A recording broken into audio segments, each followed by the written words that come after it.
है ना 98% टाइम पर बिल्कुल नहीं बोलते। आप पता कर लेना भले, आप किसी समस्या के लिए जाएंगे ना साइकोलॉजिस्ट के पास, वो 98% टाइम नहीं बोलेंगे। कौन बोलेगा? जो समस्या लेके गया है। क्यों? क्यों? सब कुछ आने देते हैं वो। कहाँ प्रॉब्लम है, क्या क्या खाया है, भिंडी की सब्जी खाई है, बैगन की खाई है, कहाँ मुझे क्या करना पड़ेगा, वो सारा डायग्नोसिस करते हैं। उसका पूरा एटीट्यूड सब कुछ चेक करते, खुद नहीं बोलते। भगवान श्री कृष्ण शायद उनसे बड़ा साइकोलॉजिस्ट तो कौन है। पहले अध्याय में वो कुछ भी नहीं बोले। हमारी हालत देखें आप, भगवत गीता यदि हम पढ़ लें और कहीं कुछ हो रहा हो घर में बाहर में, तो संभव है कि हम अपना ज्ञान छौके में ना माने? संभव है? संभव नहीं। हम वो बहुत उत्तम बीज भी बिना ये देखे कि निराई गुड़ाई ठीक से हुई है कि नहीं हुई है, ये बीज ठीक से काम करेगा कि नहीं करेगा, कुछ नहीं। हमें तो अपना जो है हमारे पास आधा अधूरा वो उठा के देना है। लेकिन भगवान बिल्कुल नहीं बोलते। पूरे 47 श्लोक अर्जुन बोलते हैं, और अब जो भगवान बोलते हैं ना, तो अर्जुन के किसी प्रश्न का जवाब नहीं देते हैं। ऐसा अर्जुन को शॉक देते हैं, मानो थप्पड़ लगाते हैं, मानो बहुत बढ़िया वाला, जिससे एकदम से तिरमिरी आ जाए और आदमी होश में आ जाए। जैसे शॉक लगाते हैं ना, इलेक्ट्रिक शॉक, ऐसा थप्पड़ है श्लोक। क्या कहते हैं भगवान? इतना प्यारा श्लोक है। कुतस्त्वाकश्मलमिदं विश्वमेशम् अनार्यजुष्टम स्वर्गमकीर्तिकरमर्जुना। कुतस्त्वकश्मलमिदं, हे अर्जुन, तुझमें ये कायरता कहां से आई, वो भी इस अवसर पर। अब तू बन रहा है बड़ा दातार, बन रहा है बड़ा निष्काम, बन रहा है बड़ा परोपकारी, बन रहा है बड़ा अहिंसक, बन रहा है, तो क्या हमने क्या कम कोशिश की कि युद्ध ना हो?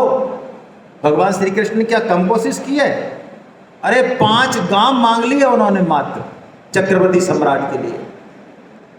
और अब जब सब कुछ डिसाइड हो गया, अवश्यम भावी हो गया, अब तू ये बातें कह रहा है, ये तेरे लिए शोभा नहीं देती। और क्या कहते हैं अर्जुन को? अब जो शब्द बोलते हैं ना अर्जुन के लिए, देखिए अर्जुन की ये प्रतिज्ञा है, और पूरे भारत में, पूरे विश्व में अर्जुन को ये शब्द श्री कृष्ण के अलावा कोई बोल नहीं सकता। यदि कोई भी बोला, जिसने भी बोला भी है, उसकी गर्दन 1 सेकंड के बाद धड़पे नहीं रही है। अर्जुन को जो ये बोला है सब, ऐसा शब्द है ये। भगवान शॉक थेरेपी दे रहे हैं ना। क्लैब्यम स्मगम पार्थ नैतत्त्वयुपपद्यते क्षुद्रम हृदय दौर्बल्यम त्यक्तोत्तिष्ठ परन्तप। एक श्लोक में सारी गीता कह रहे मानो भगवान। क्या कह दिया अर्जुन को? क्लीब कह दिया, नपुंसक कह दिया, नपुंसक। अर्जुन की हत्या कर दे कोई, तीर छोड़ दे, गर्दन काट दे, कुछ नहीं। अर्जुन महारथी है, क्षत्रिय है, कोई फर्क नहीं उसके लिए। इससे बड़ा आघात, इससे बड़ी गाली अर्जुन के लिए कोई दूसरी हो नहीं सकती। क्लैब्यम मां इसमें का मैं पार्थ है। वो कहते हैं अर्जुन, नपुंसकता को त्याग दे, और तेरे हृदय के अंदर जो ये कायरता आई है ना, इस कायरता, इस दुर्बलता को भी त्याग दे। और भगवान ने कुछ भी आंसर नहीं देके सीधा सीधा अपना स्टेटमेंट जारी कर दिया, त्यक्तोत्तिष्ठ परन्तप। परंतप कह के मानो याद दिला रहे हैं उसको, तू भूल गया? अभी अभी तो विराट का युद्ध हुआ है, अभी अभी, जिसमें जो अभी महारथी खड़े हैं ना सारे, द्रोणाचार्य, भीष्म, कर्ण, अश्वत्थामा, जितने भी हैं, और है ना, मुझे नाम याद नहीं आ रहे, ये सब हैं वहां विराट युद्ध में। और उसमें अकेला अर्जुन है, पांडव भी नहीं है, अकेला अर्जुन है। अकेले अर्जुन ने उनको सबको हराया, सबको। वो कह रहे परंतप, तू तो दूसरों को तपाने वाला है, तेरे अंदर ये कायरता, खड़ा हो और युद्ध कर। मानो भगवान हम सबसे कह रहे हैं कि जीवन की हर परिस्थिति में हम लोग अपना कर्तव्य कर्म ना भूलें। देखिए, हालांकि ये बात बहुत ज़्यादा प्रासंगिक तो नहीं है, लेकिन मैंने ऐसा महसूस किया और कई कपल्स के बीच में देखा है, पति पत्नी में रिश्ता ऐसा है, लड़ाइयाँ हो जाती हैं, बड़ी घातक भी हो जाती हैं, बहुत गहरी भी हो जाती हैं, लेकिन प्राय मैंने ये देखा, यदि एक पक्ष ये ठान ले, एक पक्ष, दुष्ट तो वो है, आप मान लें सबसे दुनिया का सबसे जोरदार दुष्ट हमें ही मिला है, हमें ऐसा लगता है, सही है, ऐसा ही मान लें, दूसरे वाले सब बढ़िया है, हमारा वाला ही गड़बड़ है, ऐसा मान लें, कोई दिक्कत नहीं। फिर भी यदि एक पक्ष ये ठान ले कि मैं अपनी ड्यूटी नहीं छोड़ने वाला या छोड़ने वाली, तो पक्की बात मानिए वो रिलेशन टूटने वाला नहीं। और जो आदमी झुकने को तैयार नहीं है ना, लठ की तरह खड़ा है, इस बात की तरह, यदि कर्तव्य कर्म हम करें सिर्फ निष्काम भाव से, अपने अहम भाव को छोड़ के, बिल्कुल आ जाए वो तो चरणों में गिरे। क्या, अरे ऐसे नहीं गिरे साष्टांग, तो मन से गिरेगा वो, हिम्मत नहीं है खड़े होने की उसकी। किसकी हिम्मत है, किसकी हिम्मत है? बस हम अपनी हिम्मत ना छोड़ें कुछ समय के लिए, देखें तो सही सामने वाला, चल तू चल, कहां तक चलता है तू, डाल डाल में पार पार आए एक बार इस पे। भगवान का वचन है ये, हार नहीं हो सकती हमारी, कभी नहीं होगी, कभी नहीं होगी, संभव नहीं, संभव ही नहीं। मत पढ़ी हो उसने गीता, एक अक्षर नहीं जानती हो वो, भले ही अनपढ़ हो, अनपढ़ हो, लेकिन जीता है उसने सब परिवार, सारा जग जीता है उसने इस टेक्निक से। अर्जुन मोह में है, भगवान ने जैसे ही शॉक थेरेपी दी तो अर्जुन को चेत तो हुआ, लेकिन अर्जुन हमारी तरह मताग्रही का रोल कर रहे हैं। हम भी सब कुछ सुनते हैं, गीता सुनते हैं, अपना आग्रह नहीं छोड़ते, साल साल गीता पढ़ते हुए भी अपना आग्रह नहीं छोड़ते। ये बहुत इंपॉर्टेंट बात है। इसलिए अर्जुन बोलते हैं, भगवान को जवाब देते हैं कि प्रभु बात ठीक है आपकी, लेकिन जरा आप देखो तो सही, मेरा युद्ध किनसे हो रहा है? भीष्म से हो रहा है, जिन्होंने मुझे गोद में खिलाया है, द्रोणाचार्य से हो रहा है, जिनसे मैं हूं, जिनसे मुझे सब कुछ मिला है, और आप क्या जानते नहीं हो कि मैं कायर नहीं हूं? मैं, आपका युद्ध तो राक्षसों से हुआ है, शत्रुओं से हुआ है, और मेरा युद्ध किनसे, जरा कुछ तो देखो प्रभु, आपने सीधी सीधी मुझे आज्ञा दे दी। लेकिन अब ये टर्निंग पॉइंट है गीता का, जहां से गीता अब शेप अप लेगी। अब तक तो बैकग्राउंड चल रहा है, अर्जुन अर्जुन है, ये बात अर्जुन को अर्जुन बनाती है। कितना ही बड़ा मताग्रह हो, कैसी ही मन बुद्धि का आंदोलन हो, अर्जुन को यह विश्वास है कि मैं बिल्कुल ठीक सोच रहा हूं, लेकिन भगवान फिर भी मुझे दूसरी तरफ खींच रहे हैं, इसका मतलब कहीं न कहीं गलती तो मेरी है, गलत रास्ता मैं चल रहा हूं। ये बात अर्जुन में है।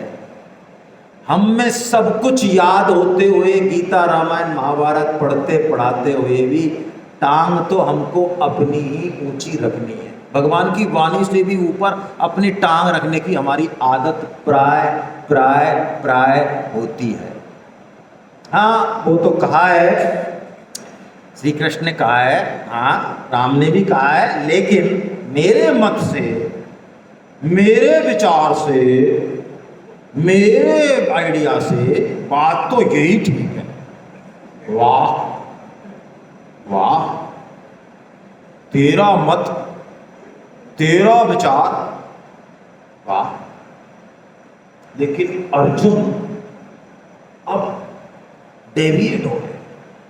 देखिए कितनी बड़ी बात है। उस सखा में जो रात दिन उनके साथ खेलता है, हंसता है, सोता है, उस सखा में वो अपना सदगुरु खोज लेते हैं। हमारे सामने तो ऐसी ऐसी पारमी बैठी रहती हैं समाज में, क्या मर थोड़ी गई हैं? घर में और समाज में क्या संत कम हो गए हैं क्या? लेकिन हमें कोई जमता नहीं है। और वो यदि इजीली अवेलेबल हो, घर में अवेलेबल है, बड़े आराम से मिल रहा है, कोट पैंट पहन के मिल रहा है, कोई आडंबर नहीं है, तो हम कहते हैं देखो भाई साहब ये तो संत नहीं हो सकते, संत तो कुछ अलग तरीके के होते हैं, हमने देखे हुए हैं। वो ये नहीं हो सकते रात दिन हमारे साथ ही रह रहे। अर्जुन उस सखा में भी सदगुरु देखते हैं। बहुत प्यारा श्लोक। यदि गीता को पढ़ना है तो इस श्लोक को पहले समझना होगा, समझना नहीं जीवन में धारण करना होगा, तो गीता बहुत जल्दी से हमको चेंज करेगी, वो देगी जो हम लेने आए हैं। ये 4 बात, बहुत प्यारी बात। मैं कहता हूं IIT में जाना है तो 12वीं पास करनी पड़ेगी। ये 12वीं पास का एग्जाम है, आइए इसको पास करते हैं। कार्पण्य दोषो पहत स्वभाव प्रक्षामि त्वां धर्म सम्मूढ़ चेता यच्छ्रेयशानिश्चितं बोहि तन्मे शिष्यस्तेऽहं साधि मां त्वां प्रपन्नम। कैसी बढ़िया बात। कार्पण्य दोषो पहत स्वभावा। हे प्रभु आप ठीक कह रहे हैं, ये कायरता रूपी दोष शायद मेरे अंदर, शायद नहीं आप कह रहे हैं तो वास्तव में मेरे अंदर है। धर्म सम्मूढ़ चेता, वास्तव में आप ठीक कह रहे हैं, शायद मैं सही को सही और गलत को गलत देख नहीं पा रहा हूं। मैं मूढ़ हूं, मैं मोहित हूं, इसलिए मैं आपसे पूछता हूं। ये पहली बात। पहले हम माने कि हाँ हमें गीता की जरूरत है। कई बार हम ऐसे जाते हैं सत्संग में, ऐसे साइकोलॉजिस्ट बताते हैं कि बॉडी पोस्चर से ही पता चल जाता है कि आदमी किस मूड में है। टांग भी उसकी क्रॉस रहेंगी कि कोई बात एंट्री नहीं हो जाए, और ये भी एंट्री, और यहाँ का भी दरवाजा बंद है। वो कहता है चल बेटा तू अब बोल, क्या बोलना है तेरे को, तू भागवतम बोल, तू महाभारत बोल, तू गीता बोल। हाँ ये हाँ ठीक है, ये तो पता है हमको, ये हाँ ये भी ठीक है, ये कुछ नहीं है, ये सब बकवास है, तो ऐसे कह देते हैं, लिख देते हैं, किसको क्या पता। 3 घंटे 7 दिन रह के भी और कोरे की कोरे आ जाते हैं हम लोग। एक बार एक सेठ जी महाराज जो है ना, ऐसे आप जैसे रश्मि मैडम ने, या रश्मि मैडम की जो माता श्री हैं, इन्होंने प्रयास करके सेठ जी को कुछ हिलाया होगा तो सेठ जी सत्संग में जाने लगे। कुछ सत्संग हो रहा था, एक महात्मा जी करते तो एक दिन वो लेट पहुंचे। तो महात्मा ने पूछा यार आज तुम लेट कैसे आए सेठ जी महाराज, जो नहीं आते हैं ना, जैसे हमने पूछा ना भी कौन कौन पहली बार आए, हमारा विशेष प्रेम है आपसे, बाकी पुराने वालों से ज़्यादा मतलब नहीं है हमको, हमारे नए ग्राहकों से मतलब है। तो सेठ जी महाराज ने पूछा भाई आज कैसे हो, महाराज ने पूछा उन्होंने कैसे लेट आए, कि महाराज आज जो है ना वो बच्चा थोड़ा जिद कर रहा था, वो भी कह रहा था मैं सत्संग में आऊँगा, तो उसको थोड़ा समझाने में, दुकान पे बैठाने में थोड़ा सा टाइम लग गया। तो उन्होंने कहा उसको भी ले आते सत्संग में। अरे महाराज कैसी बात करते हो आप, छोटा बच्चा है ना, कोमल हृदय है, कहीं आपकी बात लग जाए और जो है कोई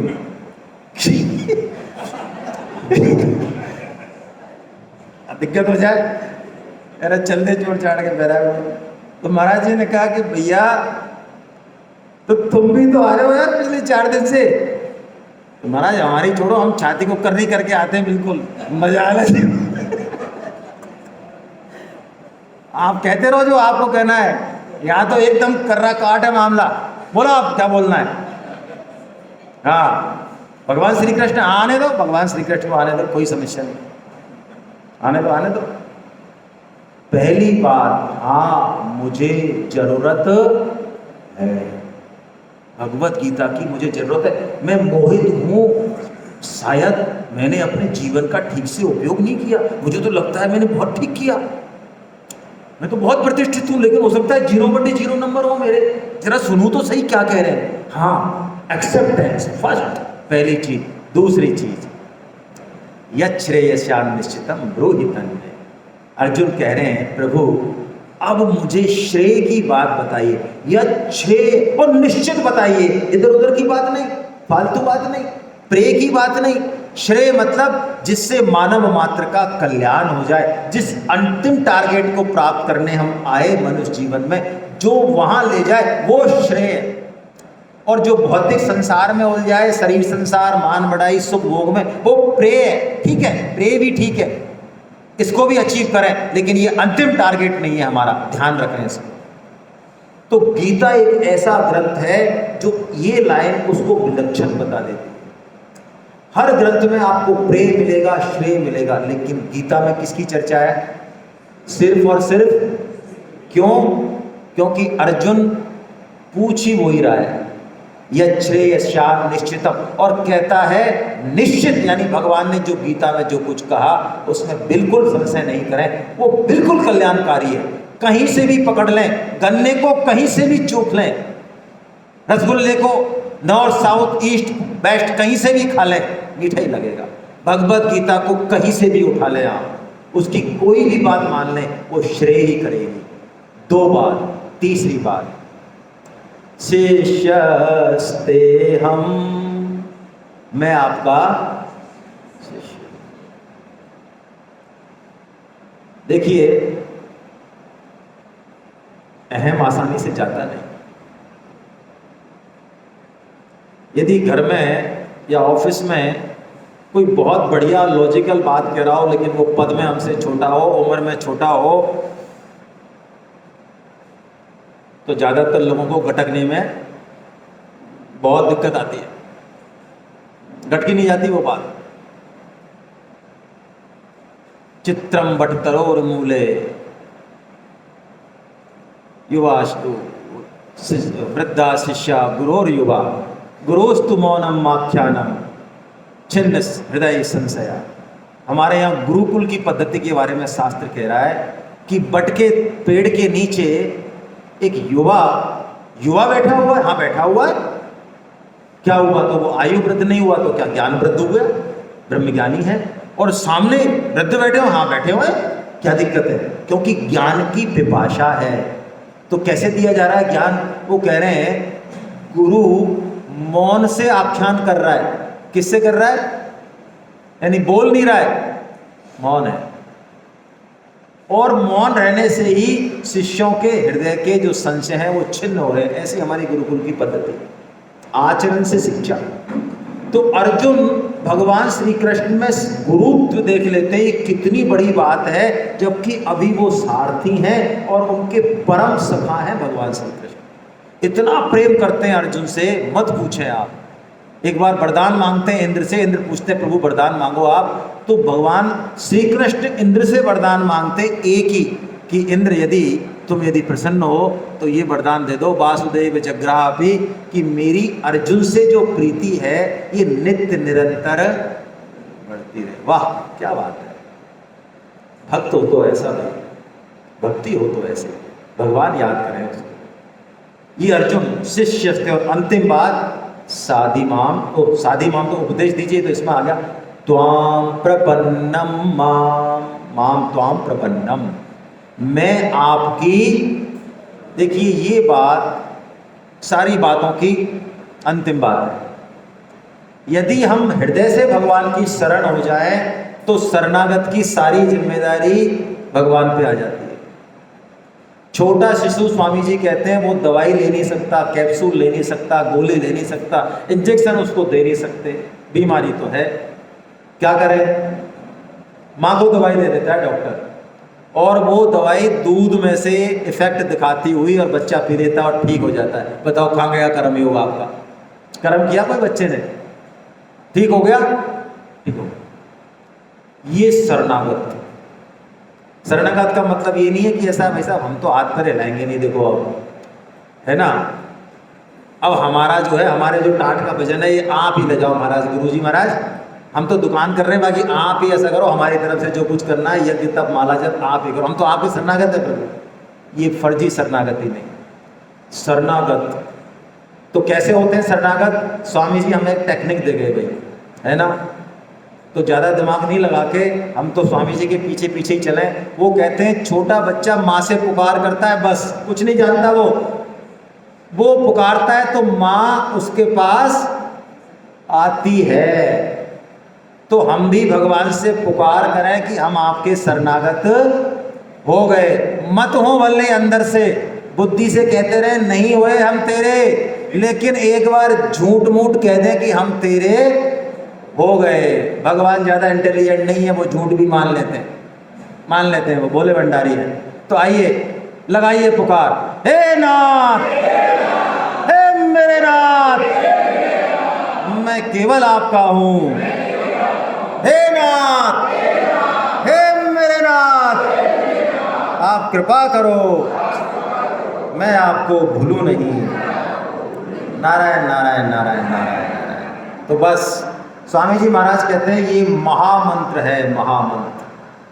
शर्म आए कहीं किसी जगह नहीं लगा सकें पद का, स्थिति का, परिस्थिति का कोई, तो मन में बोलते रहें इसको।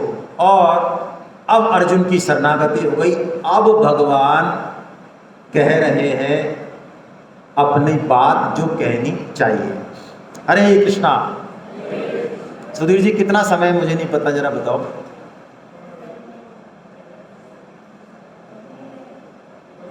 हाँ 10 मिनट 15 मिनट, बस 10 मिनट ज़्यादा से ज़्यादा मैं पूछ रहा हूँ। हो गया? हाँ कितना है अभी समय, कितना हो गया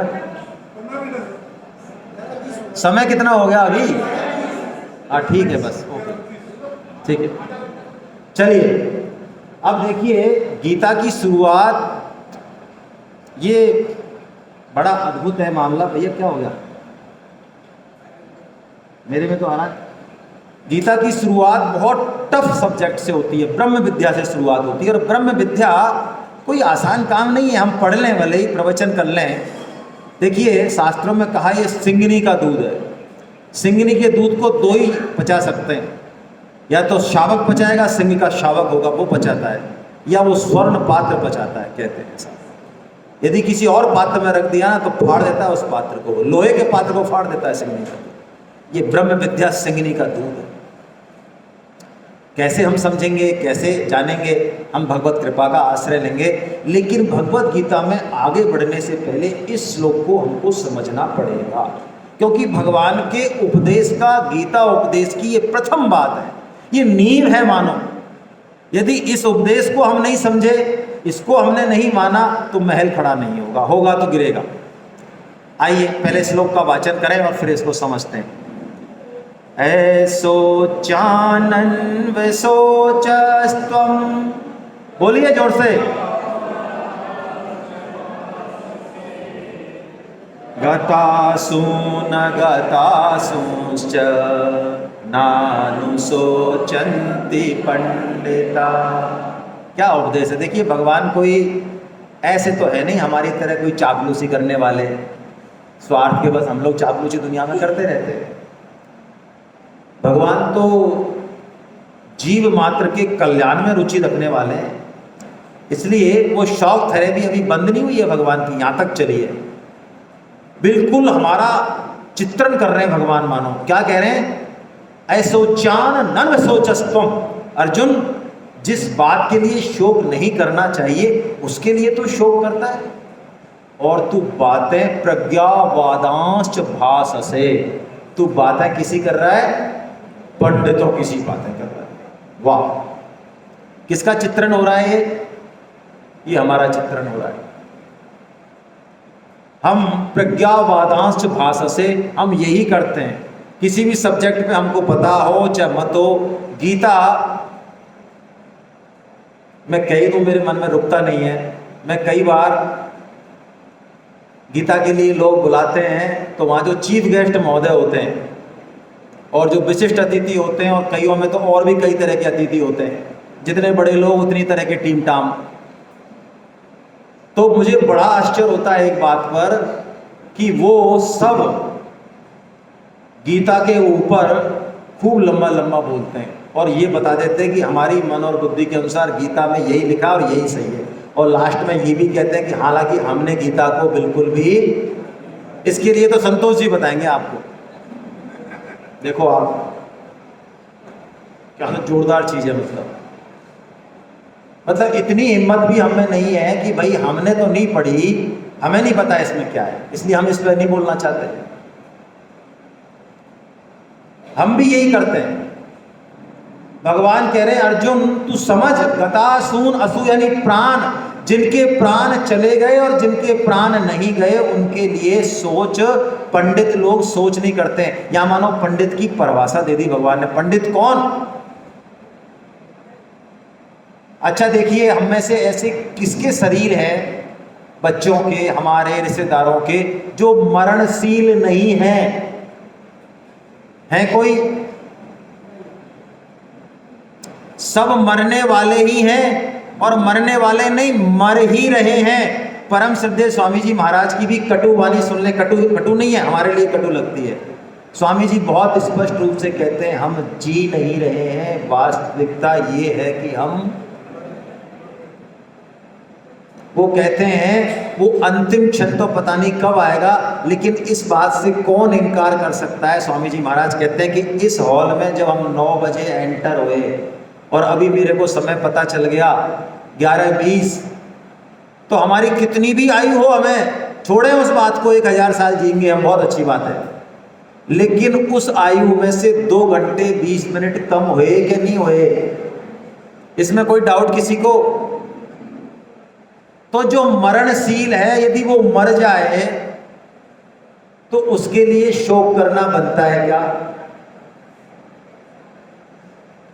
कौशल्या माता, वशिष्ठ जी, आप रामायण पढ़ें, दशरथ जी की जब शरीर छोड़ते हैं दशरथ जी, तो उनके लिए दोनों का यही उपदेश है कि तुम्हारे पिताश्री भरत शोक करने योग्य नहीं है। अरे वो गति पाई उन्होंने, शोक करने लोग तो वो हैं जिन्होंने जिंदगी में कभी भगवान के सन्मुख नहीं हुए, जिन्होंने कभी भगवान का नाम नहीं लिया अपने श्रीमुख से। शोक करने वो है, तुम्हारे पिताश्री शोक करने नहीं।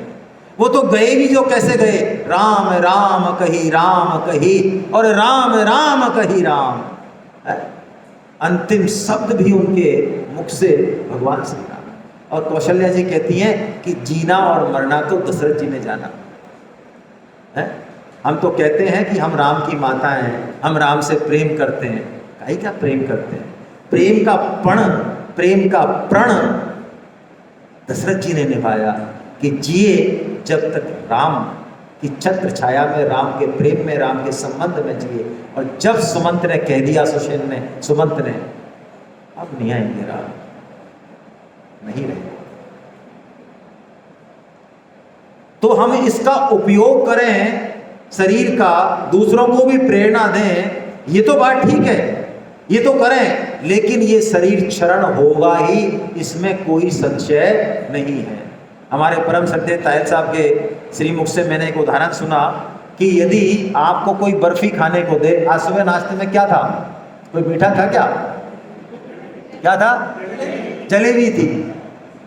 तो जलेबी महेश जी ने खाई, कितने, एक आध दो ने खाई, हाँ कोई बात नहीं, खानी चाहिए थी। तो महेश जी एक दोने में जलेबी टेस्ट करने के बाद ऐसे ही करने लगे, अरे टेंशन हो गई इनको, शोक करने। क्यों भाई, क्यों शोक कर रहे हो? साहब जलेबी मीठी लग रही है।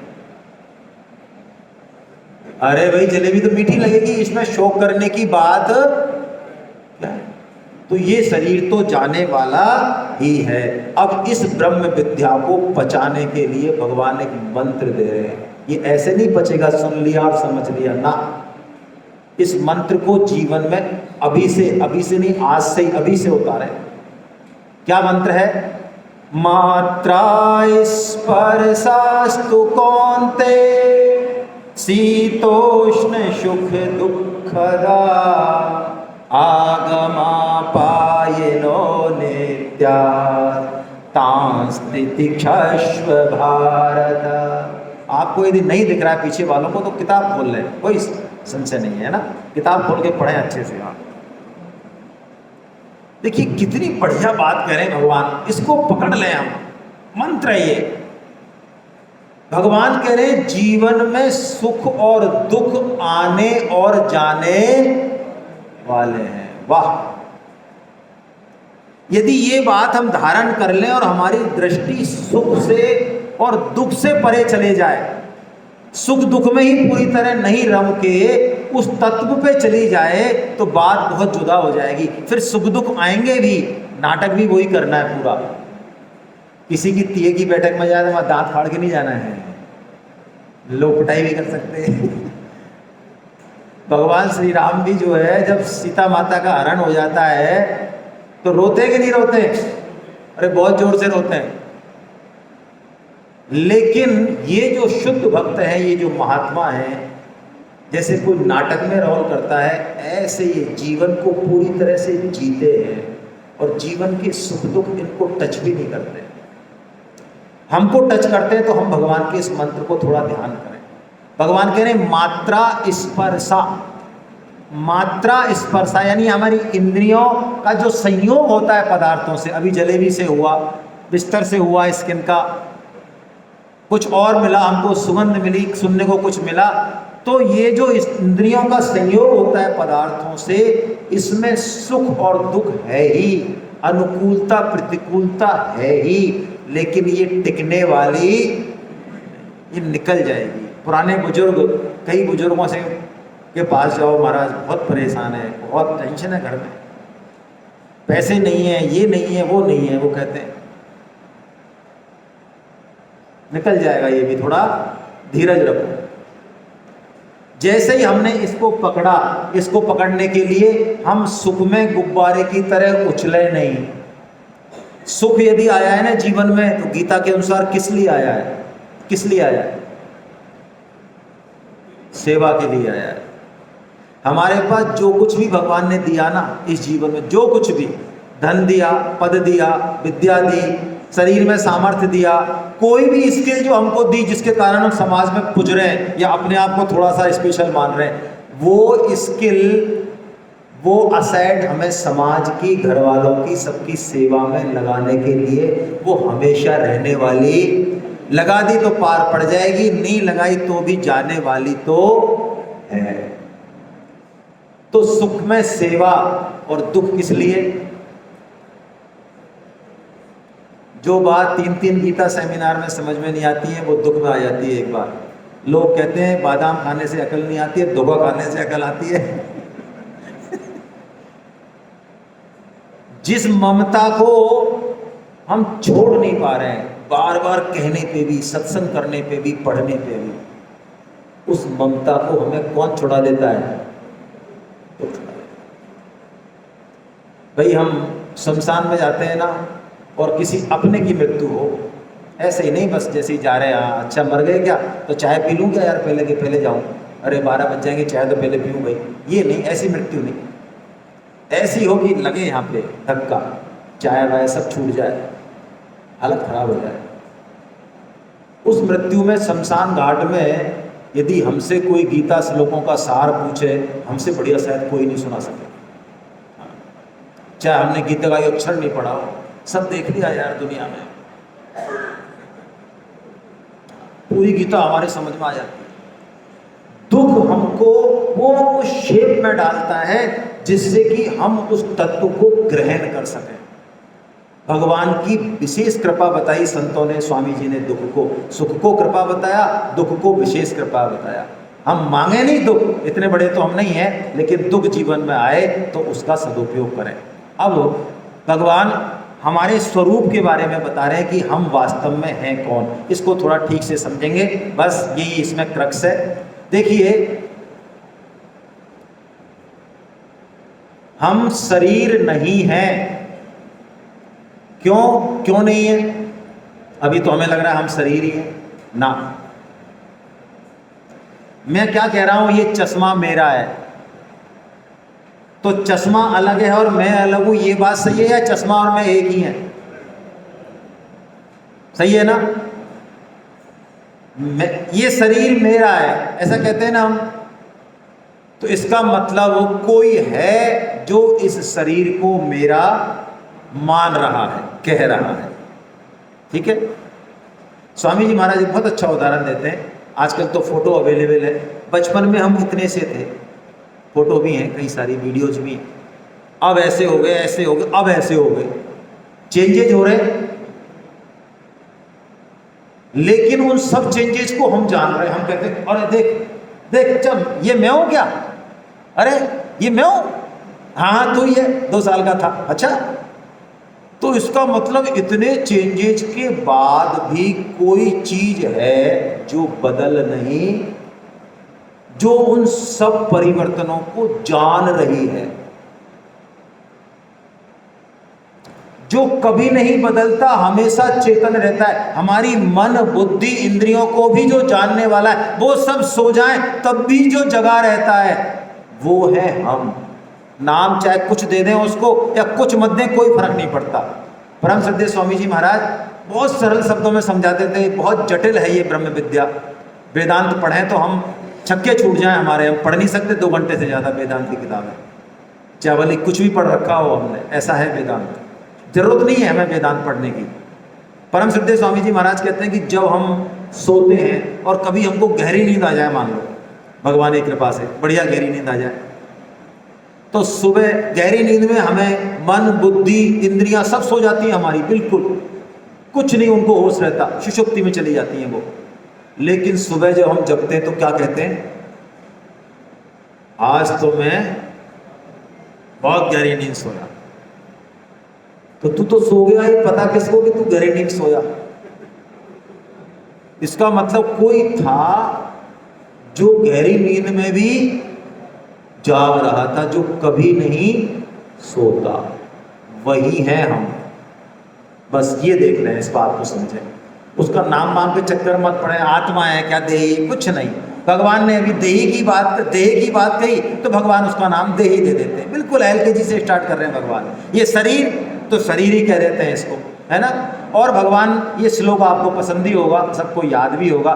भगवान कहते हैं जैसे हम रोज कपड़े बदलते हैं लेकिन शरीर हमारा वही रहता है, ऐसे ही आत्मा 84 लाख योनियों में जाती है लेकिन वो बदलती नहीं है, वो वही रहती है, हम वही हैं। हमें चाहे ज्ञान हो चाहे ना हो, कोई फर्क नहीं पड़ता। वासांसि जीर्णानि यथा विहाय नवानि गृह्णाति नरोपराणि तथा शरीराणि विहाय जीर्णानि यन्यानि संयाति नवानि देहि। ऐसे हैं। इस बात को हम समझें, है ना। ये बहुत बहुत पहली बात है ये।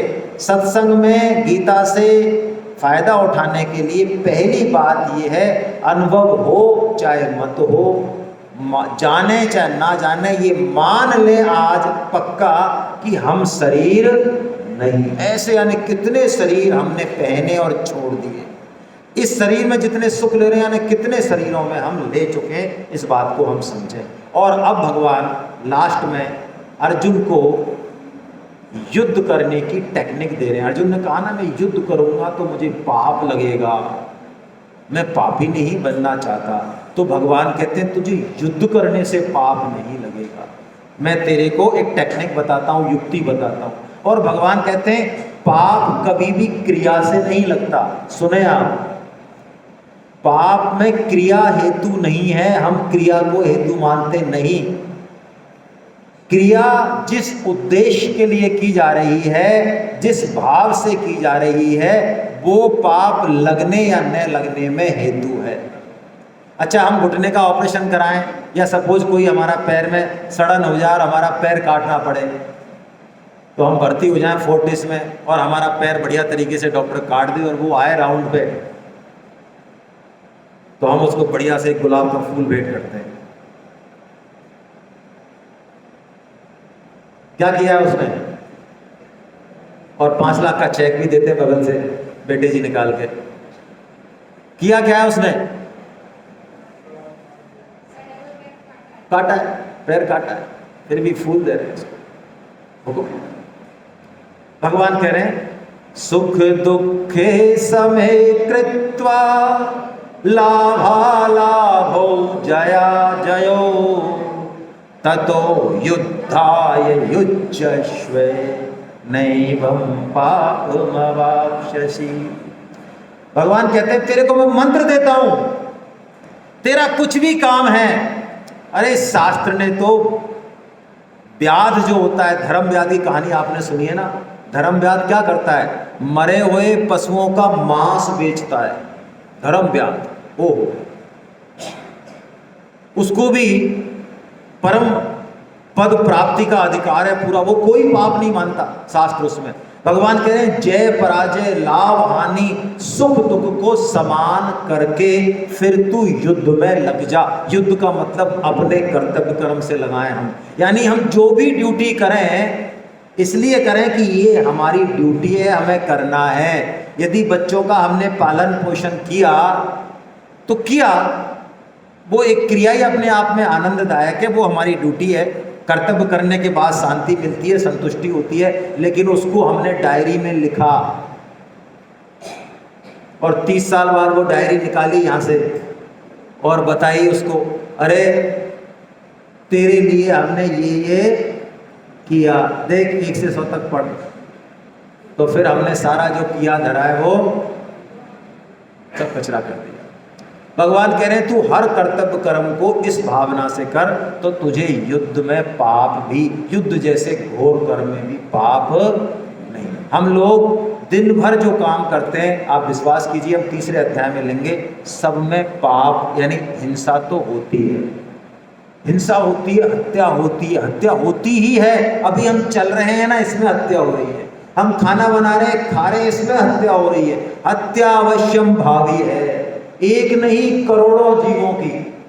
लेकिन उस हत्या से हमें पाप लगे या ना लगे ये गीता बताएगी।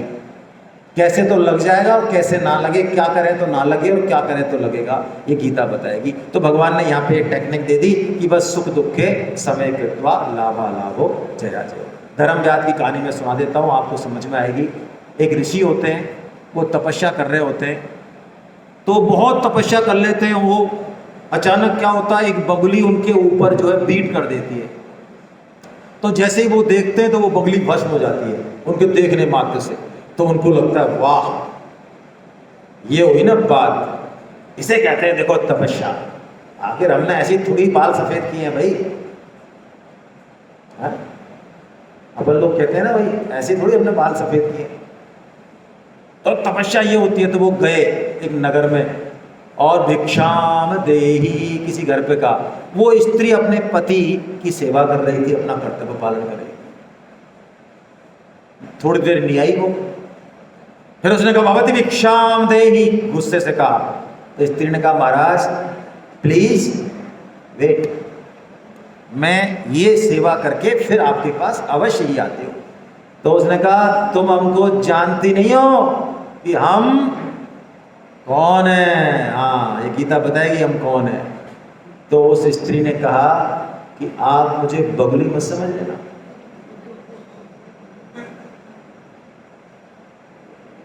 वो तो तपस्वी महाराज की तो खुसक गई कि भिक्षा भिक्षा तो छोड़ो, तुम पहले ये बताओ कि तुम्हें ये पता कैसे चला, तुमने ये बात कैसे जान ली? वो तो जंगल में मेरे अलावा कोई जानता ही नहीं और मैंने किसी से कही नहीं। उन्होंने कहा देखो मेरे पास इतना टाइम नहीं है महाराज, आप आओ वहाँ चले जाओ, आप काशी में चले जाओ। आप काशी में एक धर्म व्याध है, वो बताएगा आपको ये सारी चीज़ें। जाना पड़ा, चलते चलते गए, धर्म व्याध की यहाँ भीड़ लगी हुई थी। तो पीछे पीछे खड़े हो गए, देखो यार यहाँ पे भी हम ऋषि हैं और ये धर्म व्याध मांस काट काट के बेच रहा है, इसके पास मेरे को भेज दिया, इससे मैं लूँगा ज्ञान। इतने में धर्म व्याध आए उठ के और उनको प्रणाम किया। पीछे आई लाइन थे कि महाराज मेरी दुकान में बैठिए, आपको वहाँ से उस स्त्री ने भेजा है, मैं ज़रा ये काम फ्री कर लूँ, इन लोगों को ज़रा ये दे दूँ, उसके बाद फिर मैं आपको। फिर हालत खराब हो गई उनकी कि ये तो और भी। आखिर में धर्म व्याध ने यही कहा जो अभी आ रहा है गीता में, कि मैं कभी किसी को कम नहीं तोलता, कभी किसी को सड़ा गला मांस नहीं देता। बच्चा आ जाए, कोई आ जाए, मेरी रेट वही, मेरा बिजनेस में ईमान वही। मेरे घर में माता पिता हैं, मैं उनकी पूरी तन मन धन से सेवा करता हूँ और जहाँ भगवान ने जैसा मुझे दे रखा है मैं बड़े प्रसन्न चित्त से रहता हूँ और भगवान का स्मरण भजन करता हूँ। इसके अलावा मैंने कोई यज्ञ तप दान नहीं किया। इसी से भगवान ने मुझे ये ताकत दे दी कि मैं आपकी बात देखते ही आपको पहचान गया, मेरे मन में सारी बातें आ गई। बोलो गीता भी यही बात कहती है कि हम अपना कर्तव्य कर्म ठीक से करें, है ना। हरे कृष्णा हरे कृष्णा हरे कृष्णा। अब आपके मन में कोई प्रश्न उत्तर हो, नहीं तो 5 से 10 मिनट के बाद हम लोग जो है टी ब्रेक करेंगे। संतोष जी ठीक है, आप पूछिए निसंकोच, किसी के मन में कोई बात हो तो अवश्य पूछें, है ना।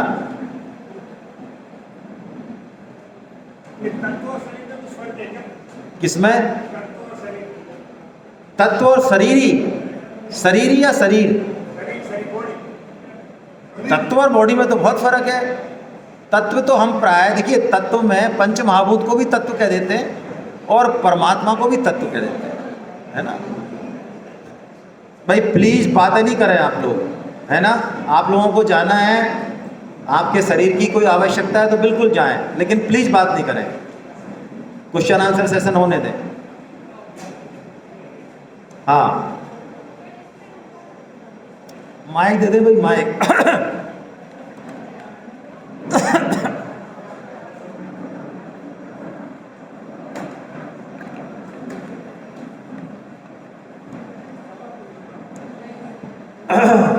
चलिए साहब, आपको कुछ नहीं पूछना, मुझे तो ऐसा लग रहा है कि आज पूछना है आपको। चलिए ठीक है,